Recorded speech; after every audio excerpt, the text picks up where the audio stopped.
Bonjour à vous tous, paroissiens de Carnac, de la Trinité-sur-Mer et de Ploërnel. Aujourd'hui commence la 4e semaine de notre confinement, auquel il faut rajouter les 2 semaines de cluster que nous avons connues. Et comme chaque semaine, j'aime venir vers vous pour vous saluer, pour vivre un lien fraternel et vous encourager dans tous les aspects de votre vie. Certains d'entre vous vivent seuls, qu'ils ne se replient pas sur eux-mêmes. D'autres vivent en famille, qu'ils n'oublient pas les autres, confrontés à la solitude. Certains subissent une forme de déprime, qu'ils ne se découragent pas. D'autres connaissent des tensions, qu'ils retrouvent paix et sérénité. Il est urgent par les temps qui courent de savoir s'occuper, de se donner des projets, pour ne pas se laisser aller, mais au contraire, pour aller de l'avant. Prendre le temps actuellement de redécouvrir la valeur des petites choses, celles qu'on ne remarque plus habituellement tellement nous sommes happés par le rythme trépidant de nos vies. Les sons de la nature, les bourgeons qui éclatent, les couleurs qui s'intensifient, la vie qui s'ébroue après la longue paralysie de l'hiver.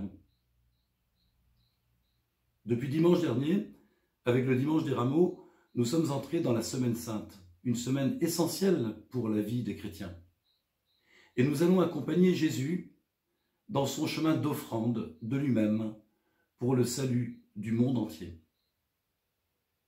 Vous avez pu suivre l'office des rameaux retransmis par différents médias, KTO, France 2, la radio, la chaîne du diocèse ou encore la toute nouvelle chaîne de nos paroisses de Carnac, Ploërnel et de la Trinité-sur-Mer. Cette semaine, vous pourrez suivre les différents offices qui vont marquer le temps. Alors sur le plan général, je ne vous encourage pas seulement à regarder la liturgie à travers un écran ou à travers les ondes, mais surtout à la vivre intensément. Vous pouvez, par exemple, préparer un lieu adapté, là où se trouve l'écran ou la radio. Vous pouvez y mettre une nappe, des fleurs, une bougie, une croix, une image de la Vierge Marie. Vous pouvez aussi vous préparer à vivre ces liturgies en lisant les lectures prévues avant le moment de la célébration. Vous pouvez trouver ces lectures dans un missel dominical, dans un prion en église ou un magnificat, ou encore en les cherchant sur Internet. Vous pourriez aussi, vous-même, proclamer la parole de Dieu au moment où le lecteur le fait, au cours de la célébration. Au moment de la communion, vous pouvez également dire la prière de communion spirituelle. Ces conseils ne sont pas seulement des artifices esthétiques, ils vous aideront, j'en suis sûr, à devenir davantage les acteurs de la célébration que vous écoutez ou que vous regardez. Sur un plan plus particulier, pour le Jeudi Saint, vous pourriez aussi, si vous êtes en famille, vivre le geste du lavement des pieds, comme le signe de l'amour qui vous unit, le signe aussi de la fraternité. Pour le Vendredi Saint, vous pourriez méditer le chemin de la croix et vous unir à l'office de la Passion. Si vous êtes en famille, vous pourriez même vivre ce chemin en aménageant dans votre maison ou dans votre jardin des stations avec des images, par exemple, collectées sur Internet. Vous pourriez même confier cette préparation aux plus jeunes d'entre vous, aux enfants. Pour marquer ce jour de la Passion du Christ, n'oublions pas que le jeûne et l'abstinence peuvent aussi nous y aider fortement. Pour le dimanche de Pâques, vous pouvez préparer un verre d'eau avec un rameau, qu'il soit béni ou pas.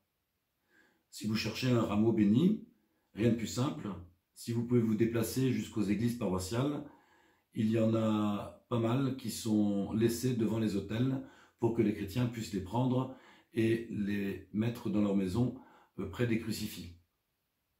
Donc, au moment de l'aspersion prévue dans la célébration de Pâques, vous pourriez aussi vous-même vous signer avec cette eau. Et peut-être aussi imaginer qu'à la fin de la célébration, vous puissiez bénir votre lieu de vie. L'eau étant à la fois symbole très fort de mort et de vie, ces gestes peuvent nous aider à prendre conscience que la mort n'a jamais le dernier mot, que le dernier mot appartient et appartiendra toujours à la vie. Dans ce contexte qui est le nôtre actuellement, c'est là un geste fort de foi et d'espérance. La nuit, la maladie et la mort ne l'emporteront jamais. La victoire appartient à la lumière, au relèvement et à la vie. Je vous souhaite, chers amis, de vivre une excellente semaine sainte. Qu'elle fasse monter en vous la sève de la joie profonde et que refleurisse notre avenir.